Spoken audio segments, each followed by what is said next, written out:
Quero te convidar você a abrir a tua Bíblia no Evangelho segundo João. Evangelho segundo João, capítulo de número 3. Eu vou fazer a leitura dos versos 22 até o verso 36. João 3, 22 a 36, e peço que os irmãos ouçam com fé a leitura da palavra do Deus vivo e verdadeiro.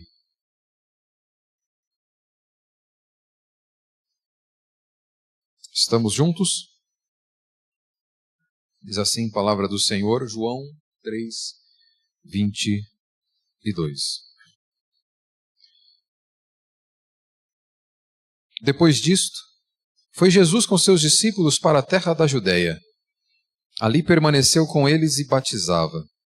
Ora, João estava também batizando em Enom, perto de Salim, porque havia ali muitas águas, e para lá concorria o povo e era batizado.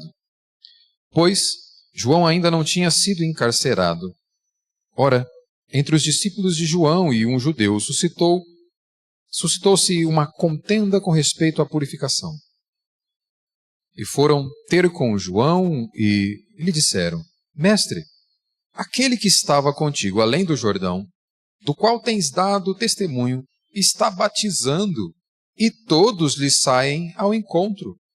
Respondeu João: O homem não pode receber coisa alguma se do céu não lhe for dada. Vós mesmos sois testemunhas de que vos disse: Eu não sou o Cristo, mas fui enviado como seu precursor. O que tem a noiva é o noivo.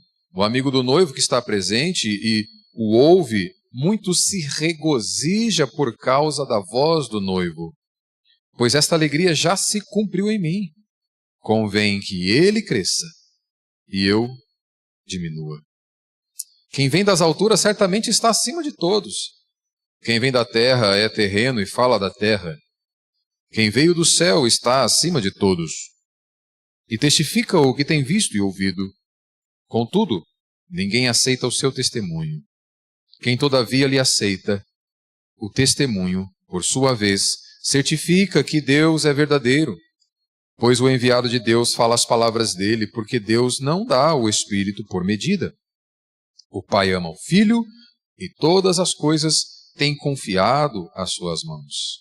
Por isso, quem crê no Filho tem a vida eterna. O que todavia se mantém rebelde contra o Filho não verá a vida, mas sobre ele permanece a ira de Deus. Até aqui vamos orar.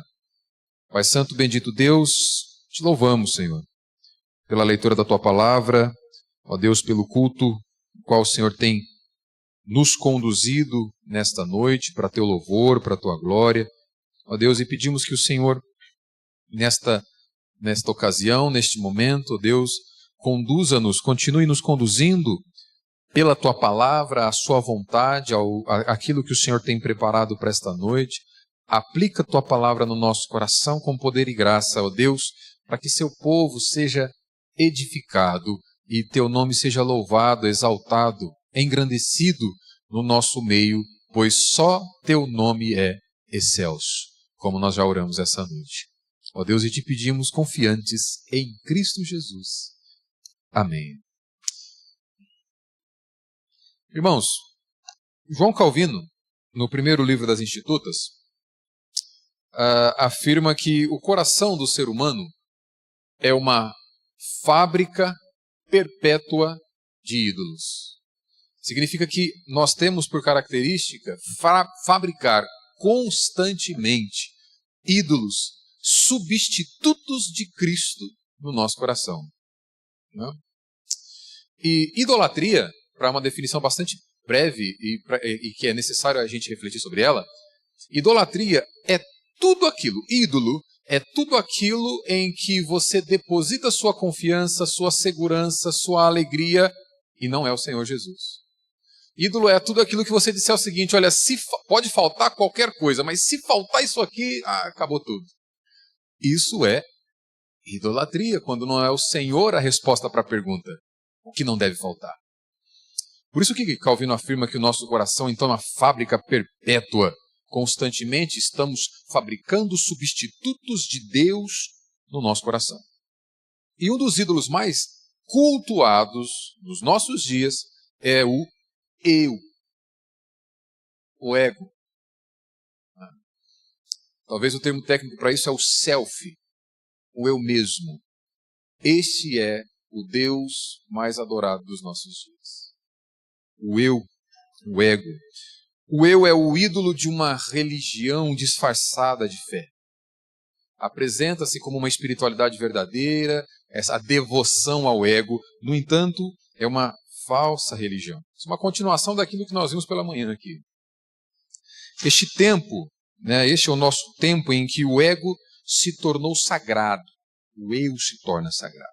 A nossa cultura vai ensinar para você que você é o protagonista da sua vida, o herói da sua história. A sua realização pessoal é um direito absoluto que você deve buscar.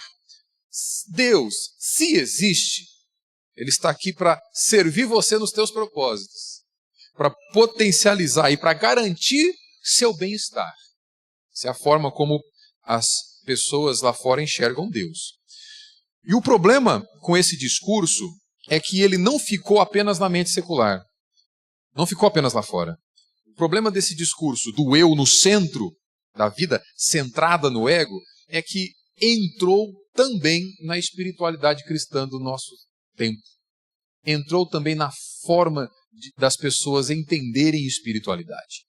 Isso é percebido, por exemplo, se você fizer uma pesquisa rápida na Amazon lá, qual o livro mais vendido, o livro religioso mais vendido de 2024, 2025, perdão, certamente um dos primeiros da lista vai ser um devocional.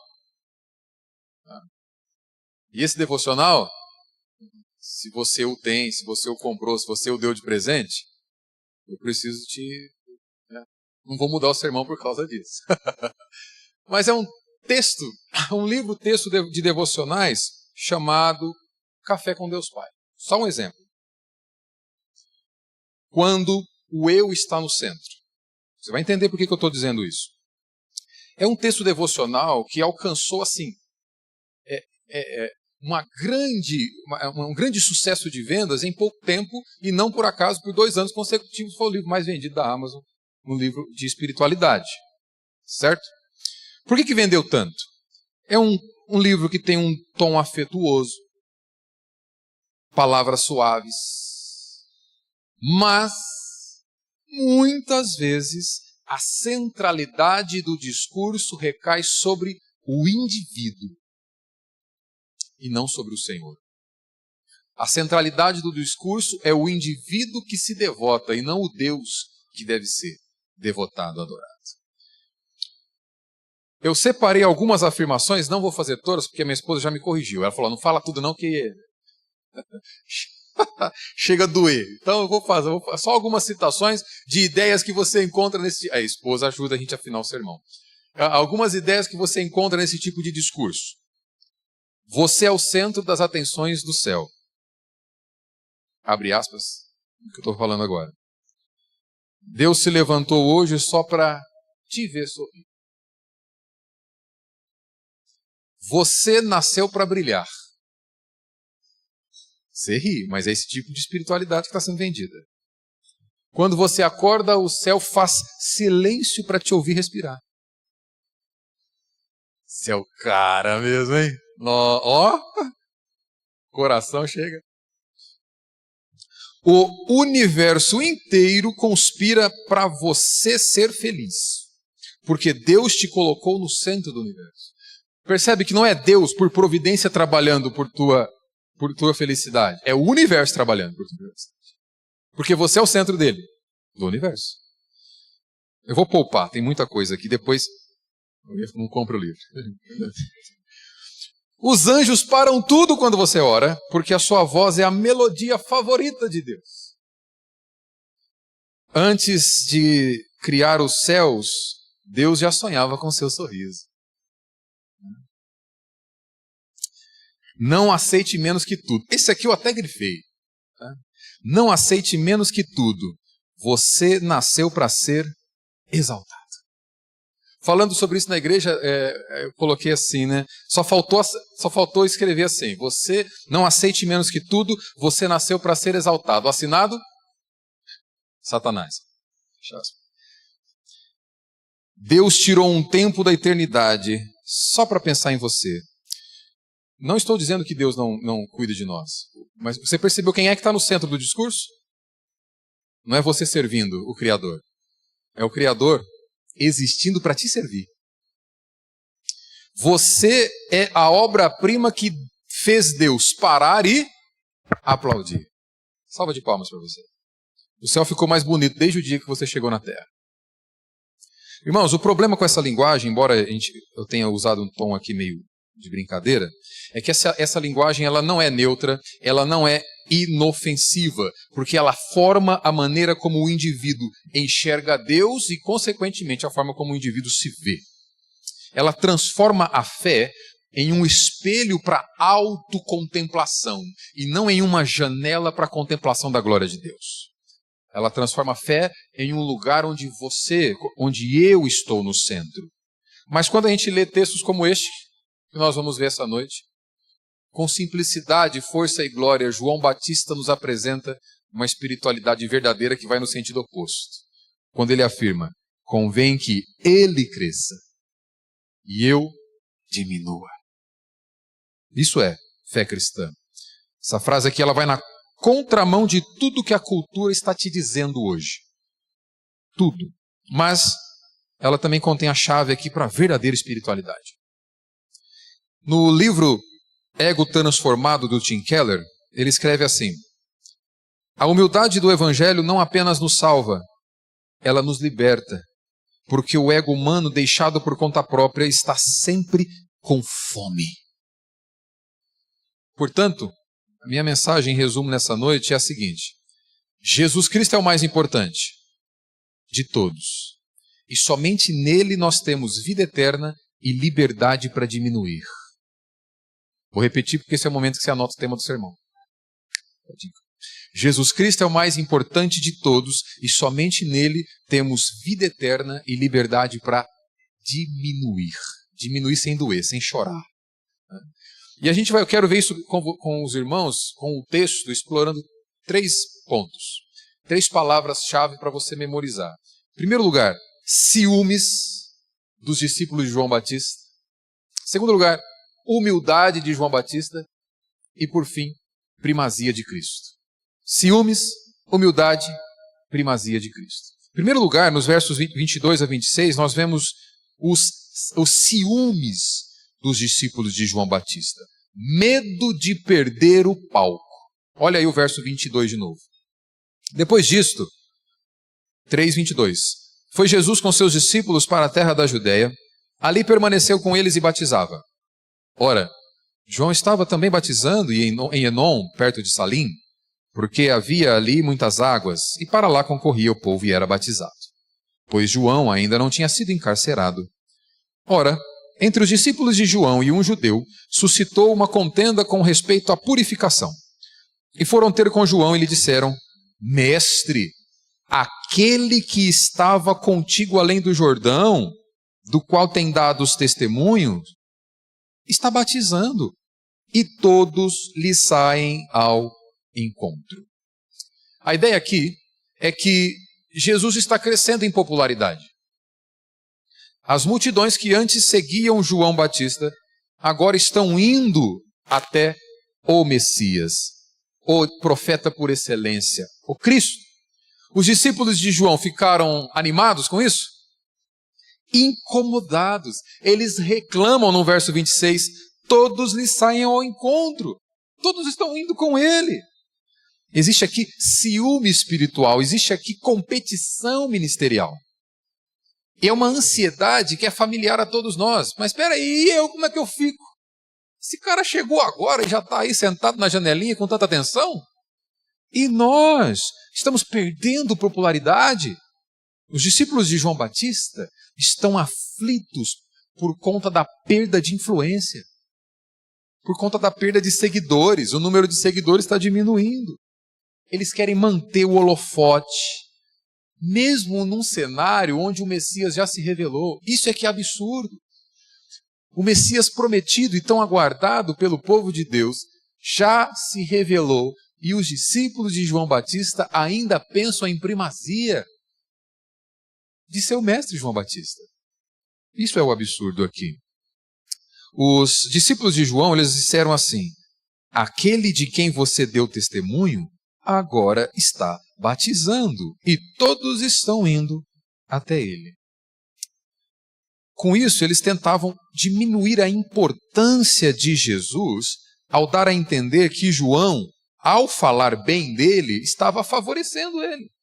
Espera aí, João, você falou tanto do cara que agora ele cresceu mais que você.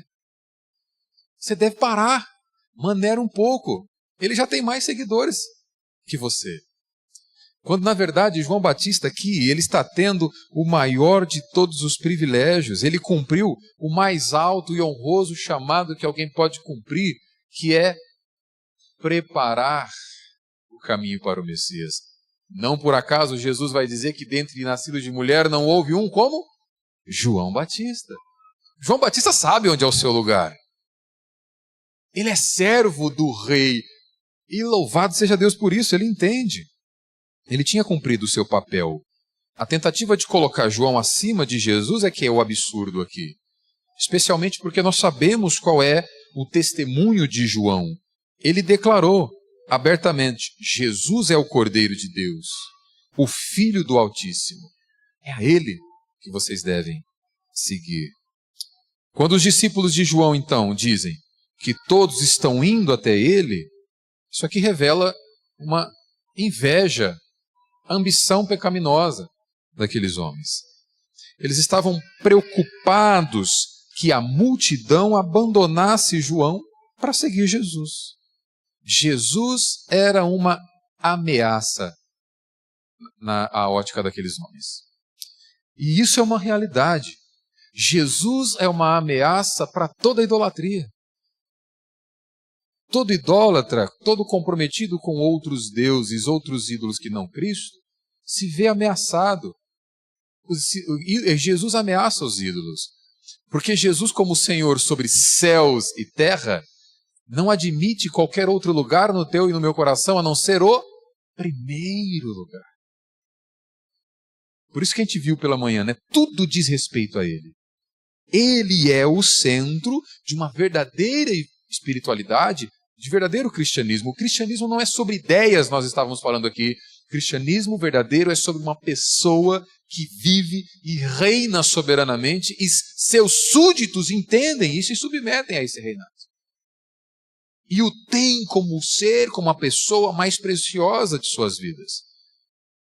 O cristianismo verdadeiro, ele é essencialmente teocêntrico, cristocêntrico. A vida gira em torno da revelação do Deus Trino em Cristo. Lembra que nós vimos pela manhã? Se Jesus é o centro, a pergunta que a gente deve fazer é: o que está girando em torno dele, se ele é o centro? E a resposta do cristão é: tudo gira em torno dele. A forma como educamos os filhos, a forma como vemos igreja, a forma como vemos casamento, relacionamentos N, a forma como vemos trabalho, a forma como lidamos como patrão, cliente, vizinho, a forma como encaramos a cidade, tudo diz respeito a Ele. A pergunta a ser feita não é o quanto a minha promoção, o quanto a minha visibilidade está sendo real na minha vida, mas é o quanto Cristo está sendo real. Através de mim, através da minha família. Isso que aqueles homens ainda não tinham entendido. Né? A religião verdadeira não é o homem se glorificando diante de Deus, mas Deus se glorificando no homem. A gente experimenta a verdadeira vida cristã quando em nossa vida tudo o que fazemos se torna uma oferta de culto a Deus. Não por acaso achei lindo o tema deste ano. Quer comais, quer bebais, quer façais qualquer outra coisa. Faça tudo para quê? Para a glória de quem? 1 Coríntios 10, 31. Perceba que Paulo coloca questões do dia a dia, corriqueira, comida, bebida, tudo, Cristo é o centro. Não você. De devocionais, Cristo deve ser o centro. Se você estiver no centro, alguma coisa está errada. A chave para a gente interpretar a inquietação dos discípulos de João Batista é que eles ainda queriam glória para si mesmos. Eles queriam manter os seguidores, enquanto Cristo já estava presente, o verdadeiro mestre que deveria ser ouvido. João Batista entendeu, Cristo é o centro da história, é para ele que meu ministério deve apontar. Então a crise dos discípulos, perceba isso, não era algo apenas emocional ou ministerial, a crise deles era teológica. Por ter uma visão inadequada de quem Deus é, eles tinham uma visão inadequada de quem eles mesmos eram. Por isso que alguém poderia até... Nossa, mas vocês pegam no pé dessas coisas, está criticando, só porque está vendendo muito lá? Não, não é por pegar no pé com besteira. Porque a visão teológica importa. A visão que você tem de Deus determina o teu culto, determina a tua vida. Se nós tivermos uma visão diminuta, inadequada de quem o Rei dos Reis é, a gente vai começar a se colocar no centro mesmo. Apenas a compreensão de que Cristo é o centro. Tudo é dele. Tudo deve... Porque dele, por ele e para ele são todas as coisas. É isso que determina uma espiritualidade verdadeira. Da porta para fora. Aqui dentro é mais fácil vivermos o cristianismo. Lá fora, o bicho pega. Sem um entendimento bíblico claro de quem Deus é, teremos uma visão distorcida acerca de nós mesmos também. Deus não divide sua glória com ninguém. Em Mateus 10, 37 e 38, eu vou ler para você. Se essa afirmação de Cristo soar para nós algo pesado demais, forte demais, é uma séria indicação de que a nossa visão de Deus ela está inadequada. Em Mateus 10, 37 e 38, Jesus disse: quem ama seu pai ou sua mãe mais do que a mim, não é digno de mim. Quem ama seu filho ou sua filha mais do que a mim, não é digno de mim. E quem não toma a sua cruz e vem após mim, não é digno de mim. Jesus é cristocentrado. O objetivo de Deus Pai é nos fazer semelhante a Cristo. Portanto, devemos ser cristocentrados também. A mensagem do Evangelho continua sendo: venha e morra. Essa continua sendo. Tome a sua cruz e siga-me. Jesus se coloca no centro do discurso. Então não é, venha e Deus vai trabalhar para o seu bem-estar. A gente sabe que Deus cuida de nós. Mas esse não é o discurso do Evangelho. Venha e morra para si mesmo, morra para a sua vontade. Venha e o tenha não apenas como um Salvador. É fácil aceitarmos Cristo como Salvador. Porque a gente sabe, no fim das contas, que ninguém é capaz de salvar a si mesmo. A questão é que ele não é só Salvador. Ele também é Senhor. Ele é dono. Ele é o único Salvador, mas também é o único dono. É tudo dele. Venha e morra para a tua vontade. Tudo é dele. E não há outra possibilidade. Só existem dois caminhos. A gente vai ver isso no final. Logo, então, comparar João com Jesus é absurdo. Portanto, o verdadeiro servo de Deus não busca palco. Busca a cruz. Não busca o próprio nome. O nome de Cristo. A glória ministerial ou qualquer outra forma de autopromoção é idolatria. Devocionais antropocêntricos promovem idolatria do ego. Em primeiro lugar, aprendemos com os ciúmes dos discípulos de João Batista. Em segundo lugar, nós temos a humildade de João Batista. E João vai fazer 3 declarações aqui que revelam esse coração livre para diminuir que ele tem. Coração livre para sair de cena e tudo bem. Livre para se esvaziar e tudo bem.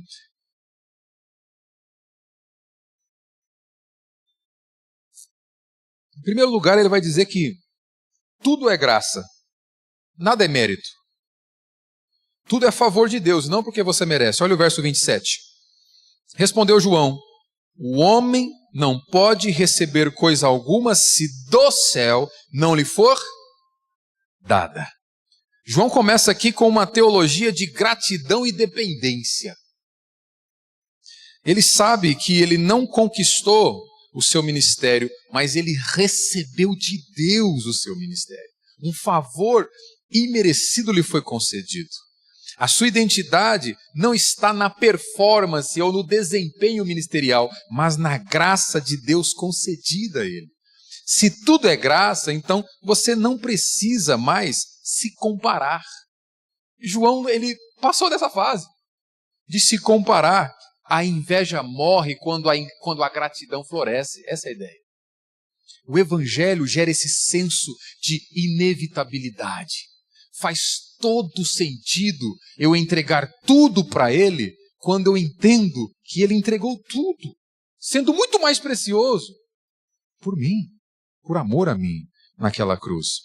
João ele está falando sobre si aqui. Ele está dizendo que nem ele, nem os seus discípulos têm autoridade ou poder para se colocar acima da posição que Deus lhe deu. Em outras palavras, é como se ele dissesse assim: não fui eu quem escolheu este lugar de influência, nem posso ir além do que Deus quis para mim. Tudo que tenho recebido do céu, e o mesmo vale para vocês. Sejam gratos por isso. Esse pensamento aqui é uma forte lição contra a ambição pecaminosa humana. João nos lembra que até o próprio Cristo, o Filho de Deus, não atribuiu glória para si mesmo, mas ele recebeu tudo do Pai. Hebreus 5:4. Tudo vem dele. E se isso é verdade sobre Cristo, quem dirá sobre nós? A gente precisa aprender a se contentar e a se alegrar, a se exultar naquilo que Deus nos deu. Calvino ele faz um comentário interessante aqui. Ele diz assim: se essa verdade estivesse realmente gravada em nossos corações, a ambição humana seria domada. E com ela desapareceriam também as contendas, as competições, rivalidades que tanto poluem a vida da igreja. A raiz desse orgulho está em nosso descontentamento com o que Deus nos deu. O motivo por que tantas pessoas se exaltam, lutam por reconhecimento e não aceitam a posição que já ocupam, é que não confiam no governo soberano de Deus e não estão dispostas a se submeter humildemente à vontade dele. Eu quero sempre mais. Esse é o ego humano gritando. Por isso que quem quer sempre mais, porque comprou a ideia de que está no centro, ouve uma mensagem do tipo, venha e morra. Ah, não, esse tipo eu não quero. Eu quero aquele outro lá que fala que eu sou aquele que Deus aplaude. Tudo é graça. 1 Coríntios 15:10, Paulo diz assim: mas pela graça de Deus sou o que sou. Trabalhei muito mais do que todos eles. Todavia, não eu, mas a graça de Deus comigo. Ele trabalhou e até o seu trabalho, até o seu esforço, até o sofrimento experimentado pela promoção do evangelho, pelo crescimento, pela plantação da igreja, Paulo entende, tudo isso é graça, Deus me deu, apesar de não merecer. Em Efésios 2:10 ele diz, somos feitura de Deus, criados em Cristo Jesus para boas obras, as quais Deus de antemão preparou para que andássemos nelas. Tudo que você fizer de bom. Você e eu não merecemos glórias por isso, não. Honras e flores por isso, não. Tuas e minhas obras de bondade são graça. É isso que a Bíblia está ensinando para nós aqui. Eu me empenhei tanto, pastor, eu fiz tão bem aquela obra, foi tão boa aquela obra que fiz. Amém. Louvado seja Deus por isso. Ele te deu isso. É graça. E ele não divide a glória dele com ninguém, deve voltar para ele. O homem que entendeu isso foi Paulo. Trabalhei mais do que todos os outros, mas não eu. O favor que eu não merecia, de Deus comigo. A graça de Deus comigo. E Deus me deu isso. Tudo é graça. É a primeira declaração humilde que João Batista faz. Tudo é graça. Em segundo lugar, ele vai dizer, eu não sou o Cristo. Olha o verso 28.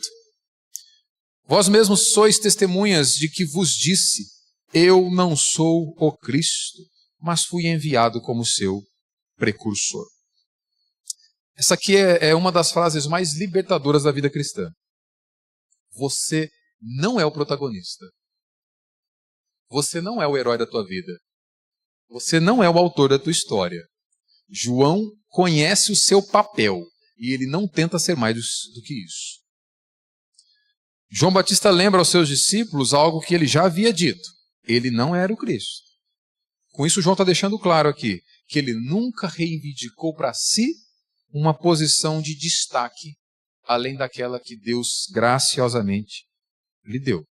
Seu papel era servir e não ser servido.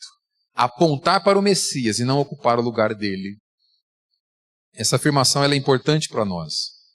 João Batista não apenas recusa o título de Cristo aqui, mas ele também reconhece com humildade, assim como todos os outros, que ele está debaixo da autoridade do verdadeiro cabeça, Cristo. Ele não se coloca acima dos demais, ele não se coloca acima de um lugar onde o Senhor já o colocou. Ele entende que a maior dignidade do seu ministério é servir aquele que é infinitamente superior e infinitamente mais merecedor de toda a devoção. Isso, uma aplicação importante para mim e para você, é que se você não é salvador, você não tem que salvar ninguém, até porque você não dá conta. Só existe um capaz de ser protagonista. Só existe um capaz de ser salvador, herói, protagonista, porque ele tem excelência para isso. Você e eu não temos as excelências necessárias para sermos os protagonistas da nossa vida, da nossa história, para sermos os salvadores da nossa família, da nossa casa, de nós mesmos. Nós não temos poder e excelência para isso. Só existe um que pode fazer isso. É só Cristo que pode salvar você, é só Cristo que pode salvar teu filho, é só Cristo que pode salvar teu casamento, é só Cristo que pode salvar teu cônjuge, é só Cristo que pode salvar tua carreira, é só Cristo que pode salvar você em todos os aspectos da sua vida. Por isso Ele é o único digno de ser o centro em torno do qual tua vida orbita. Só Ele pode. João afirma, eu não sou o Cristo. Isso é com Ele, é outro departamento. E a terceira afirmação que ele faz aqui é a alegria de ver Cristo exaltado. Olha o verso 29. O que tem a noiva é o noivo. O amigo do noivo que está presente e o ouve, muito se regozija por causa da voz do noivo, pois esta alegria já se cumpriu em mim. João se identifica como amigo do noivo. O seu papel era preparar tudo para o noivo, e depois, então, sair de cena. A essência da vida cristã é que Cristo seja tudo em todos. A alegria dele, ele diz, pois esta alegria já se cumpriu em mim. É tão dificultoso a gente estar satisfeito nessa vida, né? E quando a gente está insatisfeito é porque a gente comprou a ideia. O melhor está por vir. Caí nessa. Se a obra consumada de Cristo. Paulo diz em Efésios capítulo 1, verso 3, né, que fomos abençoados com toda sorte de bênçãos espirituais nas regiões celestiais em Cristo. Tudo já está disponível. Se eu preciso de algo a mais que Cristo para estar satisfeito, o nome desse algo a mais é ídolo. É o Deus que teu coração fabricou. Pode ser qualquer coisa. Pode ser teu filho, tua filha, teu casamento, tudo. Tua carreira, teu trabalho, teu dinheiro, tua segurança financeira. Esta alegria já se cumpriu em mim. A alegria de João Batista não está em manter a sua influência, mas em cumprir o seu papel e sair de cena, para que Cristo ocupe o centro da história da redenção. Em Cristo ele está livre para diminuir, e tudo bem. Tudo bem. Essa é a marca da verdadeira fé.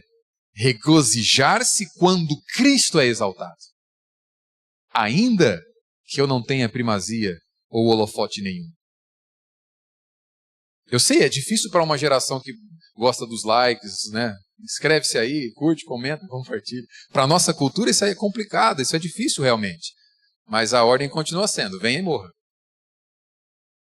Que Cristo viva e seja a tua alegria. Você não precisa ser obcecado, quando a gente entende isso, você não precisa ser obcecado por sucesso. Você pode se alegrar com o sucesso dos outros, inclusive, olha só. Você pode se alegrar com a alegria dos outros. Você pode se alegrar com o crescimento dos outros. Você pode servir no anonimato. Você não precisa de um título para servir. Na igreja ou em qualquer lugar. Você pode até sair de cena e ainda assim, você pode não ser visto e estar contente. Porque Cristo é a rocha inabalável que te mantém satisfeito. Tim Keller também diz no mesmo livro, Ego Transformado, a humildade cristã não é pensar menos de si mesmo, é pensar menos em si mesmo. E isso nos liberta. Isso aqui significa que você vai diminuir o seu próprio valor. Aliás, isso aqui não significa que você vai diminuir o seu próprio valor para ser feliz. Mas significa que a verdadeira felicidade não está na exaltação do seu próprio valor ou em exaltar o valor de si mesmo. Em outras palavras, ser humilde não é se achar menos importante, é pensar mais no outro do que em si. E isso nos deixa livres para amar de verdade. Porque quando Cristo não é o centro, até o nosso amor é egocentrado. Geralmente nós amamos pessoas que permitem nos amar através delas. Geralmente o nosso amor é condicional quando Cristo não é o centro. Porque eu vou te amar apenas quando a lista dos meus requisitos forem preenchidas. Isso é amor condicional. A gente vai ter dificuldade para ser gracioso quando Cristo não é o centro. Porque somente quando você merecer meu cuidado é que eu vou cuidar de você. A gente tem dificuldade para ser misericordioso quando Cristo não é o centro. Porque pisa na bola para você ver. Mas quando olhamos para Cristo é amor incondicional, misericórdia e graça. É isso que a gente encontra. Por causa do seu grande amor com que nos amou, nos deu vida juntamente com Cristo. Sendo rico em misericórdia, nos deu vida juntamente com Cristo. Em segundo lugar, então, a humildade de João Batista também nos ensina. E por fim, o irmão falou que era até às 10, mas eu vou segurar. Por fim, terceiro e último lugar, a gente vê, então olha só, ciúmes dos discípulos de João, a humildade de João e a primazia de Cristo. Em terceiro lugar, João aponta por que é Cristo que deve crescer e não qualquer outro. Por quê? Em primeiro lugar, Jesus é do alto e está acima de todos. Olha o verso 31. Quem vem das alturas, certamente está acima de todos. Quem vem da terra é terreno e fala da terra. Quem vem do céu está acima de todos. Jesus não é só mais um mestre. Jesus não é só mais um profeta. É o mestre, é o profeta por excelência. Jesus fala com a autoridade de quem vem do céu. Deus é entre nós. O que vem do céu está acima de todos. Jesus não é um mero professor espiritual entre outros. Ele é Deus encarnado, o próprio caminho, a verdade e a vida. Ele é o Deus eterno que se fez carne. Ele é Cristo.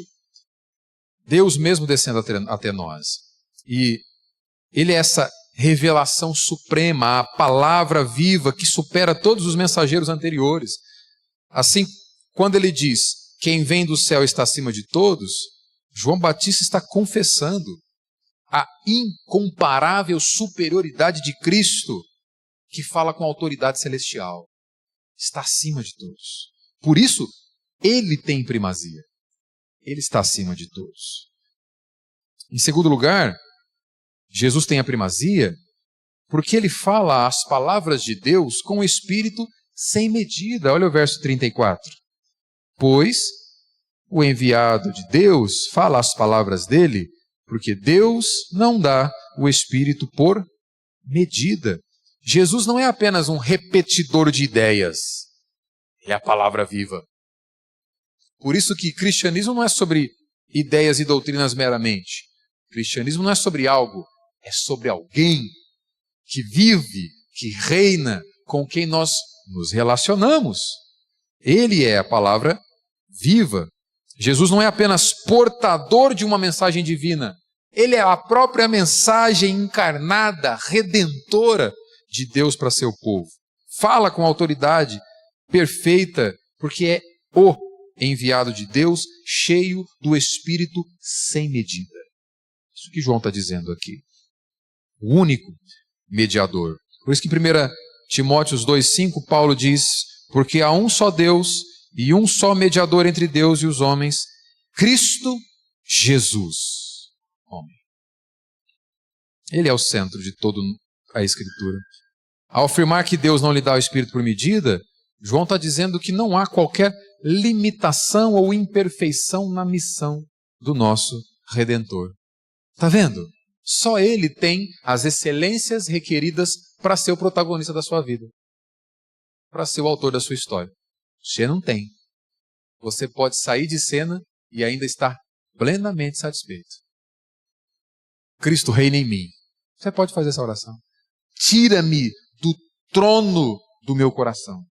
Assenta-se no trono do meu coração e me governe através da sua palavra. E por fim, Jesus tem primazia porque a forma como você responde a Ele define a sua eternidade. Por fim, Jesus tem primazia porque a forma como você responde a Ele define a sua eternidade. Olha o verso 36. Por isso, quem crê no Filho tem a vida eterna. O que todavia se mantém rebelde contra o Filho não verá a vida, mas sobre ele permanece a ira de Deus. O texto termina com um contraste radical aqui. Vida de um lado, ira de outro. Salvação de um lado, condenação de outro. Não há caminho neutro. Não há meio termo. Não há muro. Não há um grupo que esteja dizendo o seguinte, olha, eu ainda não decidi por Cristo. Eu vou esperar um momento mais oportuno e aí sim eu estarei alinhado e em comunhão perfeita com Ele. Não há. Quando Deus olha para a terra, Ele vê dois grupos.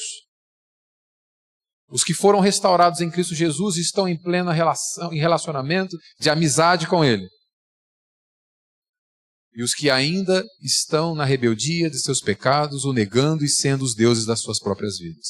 Não há um terceiro. O contraste é claro aqui. Cristo é o centro da redenção da história. E a resposta humana a Ele é o ponto decisivo de todo destino eterno. A fé não é apenas uma opção religiosa. A fé em Cristo é a única resposta adequada à revelação de Deus em Cristo. Por isso Ele tem primazia. Porque nele que temos a definição de nossa eternidade. Rejeitá-lo é rejeitar o próprio Deus, é rejeitar a única possibilidade. A fé é o laço que une o pecador a Cristo, e fora dessa união não há vida, mas apenas julgamento. O contraste em João 3,36, vida eterna versus ira de Deus, reflete a verdade que não existe neutralidade diante de Cristo. Ou você o serve, ou você o rejeita. Não dá para ter uma amizade à distância. Jesus é um cara legal. Eu até me simpatizo com ele, eu só não me entrego totalmente. Mas dá para acompanhar, dá para aplicar alguma coisa na minha vida. Não existe. Ou ele é dono da tua vida, ou algum outro Deus está reinando no teu e no meu coração. Não há meio termo. Essa realidade a gente vê. Ele é o único mediador. Só há dois caminhos. Aceitar o Filho com fé ou permanecer sob o juízo de Deus. É isso que João está dizendo aqui. Isso aqui a gente vê, se você olhar o verso 18, olha o verso 18 aí do capítulo 3.